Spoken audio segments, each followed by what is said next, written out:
নিজের প্রেমিকাকে কালো জাদু করেছি আমি। এর ফলাফল যে এতটা ভয়ঙ্কর হবে তা আমার ধারণারই বাইরে ছিল। আমার নাম রাকিব। আমি যার উপর জাদুটনা করেছি অর্থাৎ আমার প্রেমিকা, তার নাম হচ্ছে নিপা। কী বা করতাম, আমার 8 বছরের প্রেম। সে আমাকে ভুলে গিয়ে সে অন্য একজন মানুষকে বিয়ে করতে যাচ্ছিল।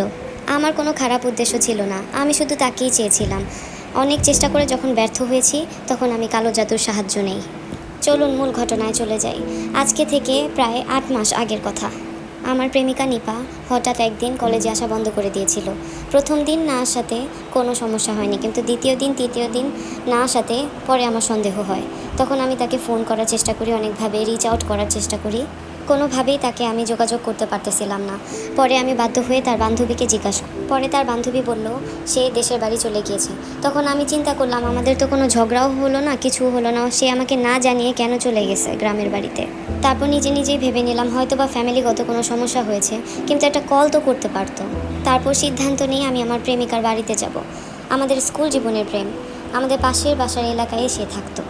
আমরা দুজন এসেছি ঢাকায় ভার্সিটিতে ভর্তি হওয়ার জন্য, কিন্তু হঠাৎ করে ওর এরকম করার কারণ কি এটা জানার জন্যই আমি রাতের বেলায় বের হয়ে গেলাম গ্রামের উদ্দেশ্যে।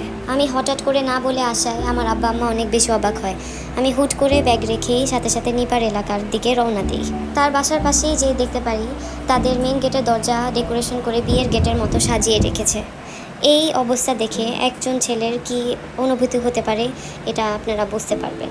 আমার বুঝতে আর কোনো দেরি হলো না, এটা যে কত যন্ত্রণাদায়ক এটা যে ব্যক্তি এই সিচুয়েশনে পড়ে সেই বুঝতে পারে।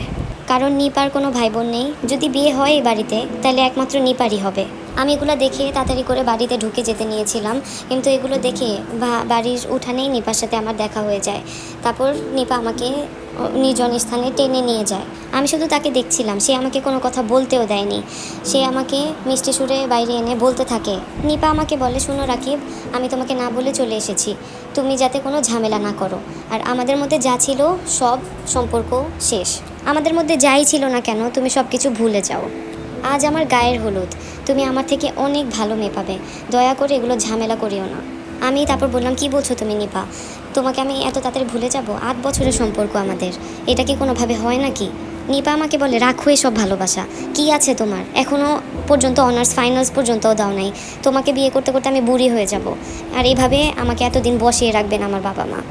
রাকিব, তুমি নিজেই বলো না, তুমি কবে পড়ালেখা শেষ করবে আর কবে তুমি চাকরি ধরবে? আমার বাবা যেই ছেলে দেখেছে সেই ছেলের বিদেশে বিজনেস আছে, সে বিদেশে বিয়ের পর আমাকেও নিয়ে যাবে। তুমি দয়া করে আমার ক্যারিয়ার খারাপ করিও না, এমন ছেলে আমি কখনোই পাবো না।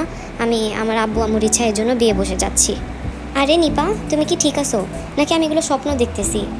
সেই দিন যেরকম আমি অবাক হয়েছি সেরকম কেঁদেছি। আমি নিপার পা ধরেছি, কিন্তু নিপা আমাকে এক ফোঁটাও পাত্তা দেয় নাই। আমি নিপাকে বারবার বুঝাচ্ছিলাম, কিন্তু নিপা তার ক্যারিয়ারের কথা বারবার আমাকে শোনাচ্ছিল। শেষে সে আমার উপর উত্তেজিত হয়ে আমাকে একটা থাপ্পড় মারে এবং আমার উপর শুরু করে চেঁচামেচি। নিপার চিৎকারে তার বাবা এবং চাচাতো ভাইরা সবাই দৌড়িয়ে আসে। সবাই মিলে আমাকে খুব মারধর করে, কারো লাথি কারো ঘুষি। নাক মুখ ফেটে আমি খুব রক্তাক্ত হই। এই সব ক্ষত নিয়ে আমার ফিরতে হয়েছে বাড়িতে, যদিও দেহের ক্ষতটার চেয়ে আমার অন্তরের ক্ষতটা সবচেয়ে গভীর ছিল। আমি খুবই অবাক হয়েছিলাম, একটা মানুষ কিভাবে মুহূর্তের মধ্যে তার রূপ বদলাতে পারে। তার মধ্যে আমাদের 8 বছরের মধ্যে আমার কাছে লেগেছিল এই মেয়ে হচ্ছে পারফেক্ট একটা মেয়ে, এই মেয়েটা হচ্ছে সবার থেকে আলাদা, কিন্তু সে এই সময় এসে প্রমাণ করে দিল। আমি কখনো চিন্তাও করতে পারিনি এই মেয়ে আমাকে ছেড়ে চলে যাবে, যে মেয়ে আমাকে এত ভালোবাসতো, এত যত্ন নিত। আমি শুধু চিন্তা করতাম আর প্রাউড ফিল করতাম, নিপার জায়গায় অন্য কোনো মেয়ে থাকলে আমাকে এভাবে ভালোবাসতো না, এভাবে আমাকে স্নেহ হওয়ার যত্ন করতো না। আর আজকে এই নিপা আমার বুকে লাথি মেরে অন্যজনের বিছানায় যেতে প্রস্তুত, এটা আমি কোনো মতেও মেনে নিতে পারছিলাম না। আমি পুরোপুরি ডিপ্রেশনে পড়ে যাই আর শুধু চিন্তা করি, এটা কি সেই নিপা যে আমার হাত ধরে আমরা দুজনে এত টাইম স্পেন্ড করেছিলাম, এত ঘোরাঘুরি করেছিলাম? আমার এই ডিপ্রেশন দেখে আমার বাড়ির এক বন্ধু আমাকে সাপোর্ট করে, সে আমাকে বোঝায়, তুই যদি কালো জাদু করিস তাহলে তুই নিপাকে ব্যাক পেতে পারবি। সে আমাকে বোঝায় কোনোভাবে নিপা এলে যদি আমি তাকে বিয়ে করে ফেলি তাহলে আর কোনোই সমস্যা থাকবে না। আমার বন্ধুর নাম হচ্ছে রায়হান। রায়হান আমাকে কালো জাদুর গুরুত্ব সম্পর্কে বলে। রায়হান আমাকে কালো জাদুর কোনো কবিরাজের কাছে নিয়ে যায়নি, রায়হান নিজেই কালো জাদু করত। তাই পরের দিন দুপুরেই সে তার বাড়িতে আমাকে নিয়ে যায়। তার বাসায় যেয়ে দেখলাম কোনো কিছু না থাকলেও খাটের নিচে থেকে একটা বক্স বের করে। তার বাসা পুরো খালি ছিল। বক্স খোলার পর দেখি বক্সে রয়েছে অসংখ্য কালো জাদুর জিনিসপত্র। বক্স থেকে জিনিসপত্র বের করে সে দরজা জানালা সব বন্ধ করে দেয়। রুম করে ফেলে একদম অন্ধকার। যদিও আমি নিজের ইচ্ছা থেকে এসেছি, তারপরেও আমার ভয় করছিল। তারপরেও আবার থিঙ্ক করি যে এই ভালোবাসা অর্জন করার আমার ইচ্ছাও আছে। এগুলো সব কিছু চিন্তা করে আমি থমকে বসে থাকি। আমার কাছে অন্য কোনো পথও নেই, আর নিপাকে ছাড়া আমি একদিনও ভাবতে পারবো না, তাকে আমার লাগবেই লাগবে। রায়হান দরজা জ্বালানা বন্ধ করার পর রুমে 4টা মোমবাতি জ্বালায়। মোমবাতিগুলোর এক পাশে আমাকে বসায়, অপর পাশে রায়হান বসে। বক্স থেকে বের করা কিছু সুতা সে আমার হাতে বেঁধে দেয়। পরে একটা বোতল থেকে কিছু পানি সে আমার গায়ে ছিটিয়ে দেয়। পানি ছিটানোর পর সে আমাকে বলে, এই বোতলের পানিগুলো হচ্ছে নাপাক পানি, এগুলো মানুষের মূত্র, আর সুতোটা মরা মানুষের হাড্ডিতে বেঁধে সেগুলো নাপাক করা হয়েছে। এখন আমরা যেই জিনকে ডাকবো সে হচ্ছে নাপাকিস্তান পছন্দ করে, আর হচ্ছে নাপাক মানুষকে সাহায্য করে। এখন আমি মন্ত্র উচ্চারণ করব, তুইও আমার সাথে মন্ত্র উচ্চারণ করবি। যখন মোমবাতি নিভে যাবে তখন তুই আমার কাছে সাহায্য চাইবি। সেই জিন যদি সাহায্যের বিনিময়ে কিছু চায় তাহলে তুই ওই বিনিময় দিতে রাজি হবি, আর যদি তুই দিতে রাজি না হস তাহলে তুই বলবি এই জাদু বন্ধ করতে। তারপর রায়হান একটা কিতাব হাতে নেয়। কিতাব হাতে নিয়ে সে মন্ত্রগুলো উচ্চারণ করে। মন্ত্রগুলো লাগছিল পুরাই আরবিতে, সমস্যা হবে তাই উল্লেখ করছি না। এভাবে করে সে এক এক পর এক শব্দ বলে, আর আমিও সাথে সাথে তার সাথে উচ্চারণ করে যাচ্ছিলাম। তারপর কিছু সময় পর 4টা মোমবাতি নিভে যায়, কিন্তু দিনের বেলা হওয়াতে বাইরে থেকে কিছুটা আলো আসছিল ঘরের ভিতরে। সেই আলোতে রায়হানকে আমি হালকা করে দেখতে পাচ্ছিলাম। রায়হান মুহূর্তেই আমাকে বলে উঠে, বল কী ইচ্ছা পূরণ করব। ব্যাপারটা আমার কাছে মনে মনে অনেক হাস্যকর মনে হচ্ছিল। আমি মনে মনে চিন্তা করছিলাম, রায়হান কি আমার সাথে মজা করছে না তো? রায়হান আমাকে সান্ত্বনা দেওয়ার জন্য এরকম করছে নাকি? এগুলো কথা চিন্তা করতে করতে আমি আমার ইচ্ছার কথাটা বলে দিই, কারণ করতে যেহেতু এসেছি করেই ফেলি। পরে আমি শান্তর গলায় বলি, আমার প্রেমিকা নিপার অন্যজনের সাথে বিয়ে হয়ে যাচ্ছে, আমি চাই নিপা আমাকে বিয়ে করুক। আমি তার হলুদে গিয়েছিলাম, সে আমাকে অনেক মারধর করেছে। আমি জানি না সে আমার কাছে আসবে কি না, কিন্তু আমি মনে প্রাণে চাই নিপা যাতে আমার কাছে চলে আসুক। আমি বলেছি আমার জন্য সে যেন পাগল হয়ে যাক, আমার কাছে যেন ছুটে আসুক। তারপর রায়হান গম্ভীর গলায় আমাকে বলে, ঠিক আছে, এই ক্ষেত্রে একটা জীবন দিতে হবে। তুই নিপার বিনিময়ে, তোর এই ইচ্ছার বিনিময়ে কার জীবন দিতে চাস? সত্যি বলতে তখনও এটা আমার কাছে একদম মিথ্যা মনে হচ্ছিল। পরে আমি অন্তত জিদের মাথায় বললাম যে ওর চাচাতো ভাইয়ের জীবন নিয়ে আপনি নিপাকে আমার কাছে ফিরিয়ে দিন। নিপার চাচাতো ভাইয়ের নাম নেওয়ার একটা বড় কারণ আছে। ওই দিন হলুদের দিন সে আমাকে অনেক মারধর করেছে। এই জিদেই আমার আর কারো নাম মুখে আসেনি, শুধু তার চাচাতো ভাইয়ের কথাই মনে আসছিল। আমার কানে এখনও ব্যথা করছে, এত জোরে থাপ্পড় আমাকে আর কেউই মারে নাই। শেষমেশ সে আমার মাকে নিয়েও গালি দিয়েছিল। রাগটা বাস্তবে হোক না হোক, কিন্তু রায়হানের কথা অনুযায়ী আমি ঝেড়ে দিয়েছিলাম সব রাগ রায়হানের কাছে। হঠাৎ করেই গম্ভীর গলায় বলে ওঠে, আপনার চাওয়া সব পূরণ হবে। এটা বলেই রায়হান মাটিতে পড়ে যায়। এগুলো সব কিছুই আমার তামাশা লাগলেও এগুলো মোটেও তামাশা ছিল না। এইবার যা দেখলাম তাতে আমার কিছুটা হলেও বিশ্বাস হয়েছে। রায়হান যখন পড়ে যায় তখন তার পাশে থেকে একটা কালো ধোঁয়া উড়ে যায়। সেটা দেখে আমি অনেক চমকে উঠি। আমি ওই ছায়াটাকে দেখেছি। তার পরক্ষণেই দেখলাম মোমবাতিগুলো আপনি আপনি জ্বলে উঠেছে। এগুলো একদমই অলৌকিক। আমি কি তারপর চিন্তা করছিলাম, আমি কি আসলেই জিনের সাথে কথা বলছিলাম? আমি চিন্তা করতে করতেই দেখি রায়হান শোয়া থেকে উঠে এবং তার মাথাটা সে চেপে ধরে আছে। হয়তোবা অনেক ব্যথা করছিল তার মাথা। রায়হান তারপর আমাকে বলতে থাকে, শয়তান তোর দাসত্ব হয়েছে, এখন তোর আর আমাকে লাগবে না, তুই তাকে হুকুম করবি, সে তোর সব কাজ করে দিবে। এটা বলেই সে আমাকে একটা বই দেয়। ওই বইটা আমি আমার কাছে রেখে দেই। সে আমাকে আরও বলে, তোর যদি শয়তানকে দরকার হয় তুই একটা রুমে 4টি মোমবাতি জ্বালিয়ে এভাবেই তাকে ডাকবি, আর হচ্ছে অবশ্যই অবশ্যই তুই নাপাক অবস্থায় থাকবি। প্রস্রাব করার পর তুই গায়ে কিছুটা ছিটিয়ে নিবি, আর কাজ শেষে তুই আমাকে এই বইটা ফেরত দিয়ে দিস। এগুলো বলে রায়হান বসা থেকে উঠে আর পাশে থাকা মোমবাতিগুলো একে একে করে বক্সে ঢুকাতে থাকে। সে কুফরি কালামের জিনিসপত্র গুছাতে গুছাতে আমাকে আরও বলে, তুই কয়েকদিন নামাজ পড়িস না। তুই যদি নামাজ পড়িস বা পাক পবিত্র অবস্থায় থাকিস তাহলে শয়তান তোকে কিন্তু সাড়া দিবে না। সেই বক্স সেই খাতের নিচে রেখে দেয় আর আমাকে বলে, যা এখন বাসায় চলে যা, আর দাওয়াত দিতে কিন্তু আমাকে ভুলিস না, নাহলে তোর খবর আছে। রায়হানের কথা শুনে আমার বুকে একটা খুশির ঢেউ জেগে উঠল। আমি শুধু চিন্তা করতে লাগলাম, সত্যি নিপা এখন আমার জীবনে ফিরে আসবে? আমি আবার তাকে পাবো প্রেমিকা হিসাবে, না এবার হয়তো আমি তাকে বউ হিসাবে পাবো। এই পাওয়া যাওয়ার বিষয়গুলো খুবই মর্মান্তিক। এই বুঝি পেয়ে যাচ্ছি, এই বুঝি হারিয়ে যাচ্ছে। এগুলা সেগুলা যত কিছুই ভাবি, তারপরেও ভাবি রায়হানের ব্যাপারে। রায়হান আমাকে একটা পথ দেখিয়েছে, সে এই পথটা না দেখালে হয়তো বা আমি আরও দিশাহারা হয়ে পড়তাম। এগুলো ভাবতে ভাবতে আমি রায়হানের গলা মিলিয়ে সজোরে কাঁদতে থাকি। আমার মা বাবা আমার এই অবস্থা দেখে আমার মা অনেক কাঁদতে থাকে। তারপরে আমি আমার মা বাবাকে সান্ত্বনা দিই, যেই জায়গায় আমাকে ওনাদের সান্ত্বনা দেওয়ার কথা। আমার বাবা বলে, তুই কার জন্য তো মায়ের খেতে গেলি? তুই নিপাদের বাসা থেকে বের হওয়ার পর তার বাবা তাকে তাড়াহুড়া করে ওই মুহূর্তে বিয়ে দিয়ে দেয়। তুই নাকি বিয়েতে ঝামেলা করবি, এটা নিপা সবাইকে বলেছে। এর ভয়েই তার বাবা ওই রাতেই বিয়ের কাজটা সেরে ফেলে। বাবার মুখে এই সংবাদটা শুনে আমার মাথায় আকাশ ভেঙে পড়ল। এটা কিভাবে সম্ভব? আমি কি এটা ঠিক শুনছি? মাথায় কারো হাত বুলানোর স্পর্শে আমার চোখটা খুলে। আমি বিছানায় শুয়েছিলাম, পাশে আমার মা বাবা আর ছোট ভাই দাঁড়িয়ে আছে। আমার ছোট বোন আমার পাশে বসে আমার মাথায় হাত বুলাচ্ছে। আমার কোনো কিছু মনে না পড়লেও মনে পড়ে যায় নিপার কথা। নিপার তো বিয়ে হয়ে গেছে। লাফ মেরে উঠে মোবাইলের স্ক্রিনে দেখি 10:38। হায় খোদা, সব আমার শেষ হয়ে গেছে। দৌড়ে উঠে আমি ঘরের এদিক ওদিক দৌড়াতে থাকি, ছুটতে থাকি। আমার বন্ধু সাদিককে ফোন করে বললাম বাইক বের করার জন্য, যদিও আমার কোনো বাইক নেই। আমার ছোট ভাইয়ের বাইক নিয়ে আমি নিপার শ্বশুর বাসায় যাব। আমার হাতে একটা লোহার পাইপ। আজকে নিপাকে নিজ হাতে খুন করার একটা ভূত চেপেছে মাথায়। আমি জানি এখন আপনারা আমাকে পাগল ভাবছেন, কিন্তু বাস্তবতা এই পরিস্থিতির মধ্যে পুরাই ভিন্ন ছিল। রাগের মাথায় মস্তিষ্ক ঠিক পথ দেখায় না। এই সব পাগলামির জন্য এখন আমি লজ্জিত হচ্ছি, কিন্তু ওই সময় এই সেন্স আমার ছিল না বলেই চলে। বের হতে হতে আমি আরও 13 জন বন্ধুকে সেই সময় কল করি।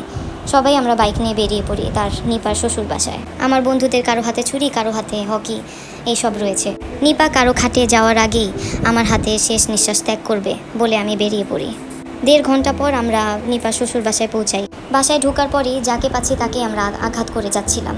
পিস্তল নিয়ে যাওয়া শুধু ভয় দেখানো, আর এভাবে আঘাত করেছিলাম লোহা আর এসএস পাইপ দিয়ে। আমি উত্তেজিত হয়ে বাসর ঘরে ঢুকে যাই। বাসর ঘরে ঢুকে দেখি বিছানায় সুন্দর সজ্জিতভাবে ফুল সাজানো। বাসর ঘরের দরজা লাথি মেরে আমি দরজা ভেঙে ফেলেছিলাম। সারা দিনের রাগ না থাকলে হয়তো বা আমি এই দরজা ভাঙতে পারতাম না, অথবা হয়তো এই দরজা অনেক উইক ছিল। কিন্তু রুমে ঢোকার পর যা আমি দেখেছি তা দেখে আমার শরীর পুরো কাঁপতে শুরু করে। দেখি নিপার জামাই শর্ট প্যান্ট ঠিক করছে এবং নিপা পেটিকোট পরছে, হাঁটু অবধি পড়েছে মাত্র। এরপরে আর কি বুঝবো, বুঝতে কোনো কিছু বাকি রইল না। নিপা তার সদীপ্ত শেষ করে দিয়েছে। এই গত রিলেশনশিপের 8 বছরে আমি আমার নিপার প্রাইভেট প্লেস কখনো দেখতেও চাইনি। বিয়ের জন্য যত্ন করে রেখেছিলাম, সে এখন সেটা অন্য পুরুষকে দেখিয়ে ফেলেছে। এই অনুভূতিটা একদম অসহ্যজনক ছিল। তাকে এই অবস্থায় দেখে আমার শ্বাসকষ্ট হয়ে যায়। এগুলো সিচুয়েশনে পড়ে আমার বুকের বাপাশে চিনচিন ব্যথা শুরু হয়ে গেল। এতদিন মুভিতে আর গানে এগুলো দেখতাম, কিন্তু যখন এটা বাস্তবে আমার সাথে ঘটে গেল তখন এটা আমি বুঝতে পারলাম। আমার হাতে থাকা লোহাটা মন চাচ্ছিল আমার নিজের বুকে আমি গেঁথে দিই। চোখ আমার সম্পূর্ণ ভিজে আসছিল, হাত পা কাঁপতে থাকায় আমি ওখানে দাঁড়িয়ে থাকার আর কোনো সুযোগ পাইনি। আমি মাটিতে পড়ে যাই। বসে আমি বেজার চোখে শুধু নিপার দিকে তাকিয়ে আছি। আমার চোখের সামনে এগুলো কী হয়ে গেল? এভাবে বাড়িতে বসে থাকায় নিপার স্বামী, নিপার পরিবারের শ্বশুর বাসা সবাই বাড়িতে মামলা করে আমাদের নামে। নিপার শ্বশুর বাসা থেকে থানাও বেশি দূরে ছিল না, হেঁটে গেলে 7 মিনিটের রাস্তা। পুলিশ দেখে আমার বন্ধুগুলা সবাই পালিয়ে যায়, কিন্তু আমরা আটকা পড়েছিলাম, আমি সহ 3 জন। পুলিশ যখন আমাকে নিয়ে যাচ্ছিল তখনও আমি এক দৃষ্টিতে নিপার দিকে তাকিয়েছিলাম। আমার তখন বুকের ভিতরে চিনচিন করে যাচ্ছিল, কেউ আমার বুকের ভিতরে চিৎকার দিয়ে কান্না করছে। কিন্তু আমার শরীরের উপর থেকে আমি একদম শান্ত বসেছিলাম, দাঁড়াতে পারিনি। পুলিশ আমাকে হ্যাচড়িয়ে উঠিয়েছে। আমাকে 2 জন পুলিশ মিলে টানতেছিল 2 হাত ধরে। এতে আমার একটা স্যান্ডেল নিপাদের বাসায় রয়ে যায়। 5 দিন পর আমি থানা থেকে ছুটি পাই। কিভাবে আমি ছাড়া পেয়েছি আমি নিজেও জানি না। হয়তোবা বাবা উকিল ধরেছে, হয়তোবা কিছু টাকা জরিমানাও দিয়েছে উকিলকে। জেলে এই 5 দিন আমি পানি ছাড়া কিছুই খাই নাই। কিভাবে খাবো বলেন? আমি জানি এই সময়টা আমি পার করে এসেছি। আমি জানি এই সময়টা কতটা ভয়ঙ্কর ছিল আমার জন্য। এই সময় আপনি আপনার নিজেকেই চিনবেন না। আপনার ধ্যান থাকবে সেই মেয়েটার উপর যাকে আপনি ভালোবাসছেন। আমারও সেম এমনটাই হয়েছিল। জেলে থাকাকালীন সময় আমি শুধু তাকে স্মরণ করেছিলাম। তার ভাবনা আর চিন্তায় আমার সময়ের সব মরণ হয়েছে। 5 দিন এভাবেই চলে গেছে। বাসায় যখন নিয়ে যাচ্ছিল আমাকে গাড়িতে, আমি কারোর সাথে একটা টু শব্দও করিনি, কোনো কথাও বলিনি। কারণ এখন আমার কথা বলাও একদম যুদ্ধের সমান। বাসায় এসে আমি নিজের রুমে চলে গিয়েছিলাম। রুমে ঢুকে দরজা লাগিয়ে আমি ইচ্ছা মতো চিৎকার দিয়েছি। এই প্রতিটা চিৎকারে আমি আমার নিপার সাথে 8টা বছর দেখতেছিলাম। এই সব কষ্ট আমি চিৎকার করে উড়াতে চাচ্ছি। জানি লোকে সবাই আমাকে পাগল ভাবছে, কিন্তু এই সব কষ্ট আমি নিজের মধ্যেই রেখে নিজে নিজে ভুগতেছিলাম। মানুষজন এখন দেখে আমাকে হাসে, কিন্তু এই হাসিটা হাসতো না যদি এই সিচুয়েশনটা তাদের সাথে হতো। আমার পুরো দিনকাল একঘেয়েই হয়ে গিয়েছে। রুমে একা বসে বসে আমি পাগল হচ্ছিলাম। নিপার বিয়ে দেখতে দেখতে 20 দিন পার হয়ে গেল, আর আমার ছোট ভাই একটা খবর পেয়েছে। সে দৌড়ে এসে আমাকে জানালো খবরটা। ভাইয়া ভাইয়া, নিপার জামাই নিপাকে ডিভোর্স দিয়ে দিয়েছে, তাদের ছাড়াছাড়ি হয়ে গিয়েছে। ছোট ভাইয়ের মুখে এমন কথা শুনে আমি অনেক অবাক হলাম। আশ্চর্য হব, খুশি হব নাকি দুঃখী হব কিছুই বুঝতে পারছিলাম না। কি রিয়াকশন দিব আমি কিছুই বুঝতে পারছিলাম না। তাকে উত্তেজিত হয়ে বললাম, কি হলো, মূল ঘটনা কি? আমার ছোট ভাই পরবর্তীতে আর কোনো উত্তর দিতে পারলো না, কারণ সে এটুকুই জানতো যে তাদের শুধু তালাক হয়ে যাবে। আমি কোনো দিকে না তাকিয়ে বাড়ি থেকে বের হয়ে যাব। এই অবস্থায় আমার বাবা আমাকে বলে, এই মেয়েটার জন্য তুই এত এত বিপদে পড়লি, এত মানহানি হলো, এত কিছু সমস্যার পরও তুই ওই মেয়ের কাছে যাচ্ছিস। তোর কি আমাদের সম্মানের ব্যাপারে একটুখানিও চিন্তা হয় না? তোর মা এখানে তোর এই পরিস্থিতি দেখে অবস্থা খারাপ হয়ে যেতেছে কান্না করতে করতে, আবার এই অবস্থায় তুই ওই মেয়ের কাছে যাচ্ছিস।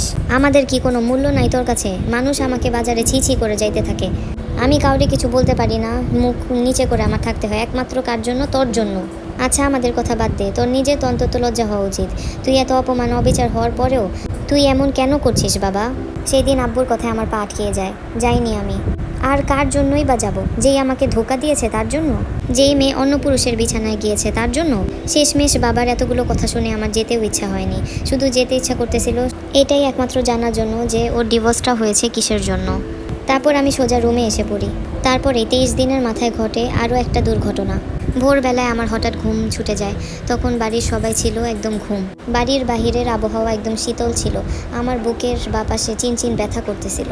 আমি আমার রুম থেকে বের হয়ে ডাইনিং টেবিলে পানি খেতে যাই, কিন্তু জগে পানি না থাকায় আমি উঠানে কলপারে জগটা নিয়ে যাই।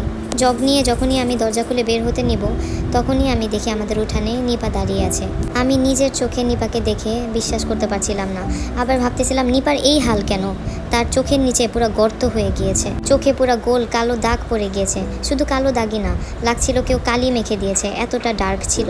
তার চেহারাও শুকিয়ে পুরো শুটকি হয়ে গিয়েছে, গালের মাংসগুলো ঢুকে পুরো হাড্ডি বের হয়ে গিয়েছে গালের। শুধু তাই নয়, তার হাত পা এমন চিকন হয়েছে যা কল্পনা করা যায় না। এই নিয়ে আমি এই নিপার 3টি রূপ দেখলাম, একটা প্রেমের সময়, একটা বিয়ের সময়, আর এখনকার সময়। দেখে আমি কিছুতেই বুঝতে পারছিলাম না এত রোগা কিভাবে হয়ে গেল এই মেয়েটি। ওকে দেখে আমার সাথে সাথেই হাত থেকে জগটা পড়ে যায়। নিপা আমার দিকে একভাবে তাকিয়েই ছিল, কোনো কিছুই বলে না, কোনো শব্দ করে না। কিন্তু জগের আওয়াজে আমার বাবার ঘুম ছুটে যায়। আমার বাবা দৌড় দিয়ে এসে দেখে আমি গেটের সামনে দাঁড়ানো আর নিপা আমার পাশে দাঁড়ানো। তাকে দেখি আমার বাবা লাঠি নিয়ে তাকে তেড়ে আসে মারতে। আমার বাবা নিপাকে দেখে এতই বেশি রাগ হয়ে গিয়েছিল, তাকে অনেক ধমকাধমকি করছিল আর চলে যেতে বলতেছিল। আসসালামু আলাইকুম এভরিওয়ান। এতক্ষণ যারাই এই সত্য ঘটনাটা শুনছিলেন, এখানেই আমি এই কালো জাদু গল্পের প্রথম পর্বটা শেষ করছি। এটার আমি দ্বিতীয় পর্ব নিয়ে আসবো। আপনারা বেশি বেশি করে কমেন্ট করবেন এবং আমাকে জানাবেন যে আমি দ্বিতীয় পর্বটা কবে আপলোড করব। আর এটি সম্পূর্ণ সত্যিকারের ঘটনা। আপনাদের লাইক শেয়ার কমেন্ট আমাকে আরও উৎসাহিত করবে এই সত্য ঘটনার পরবর্তী পর্ব আমাকে নিয়ে আসার জন্য।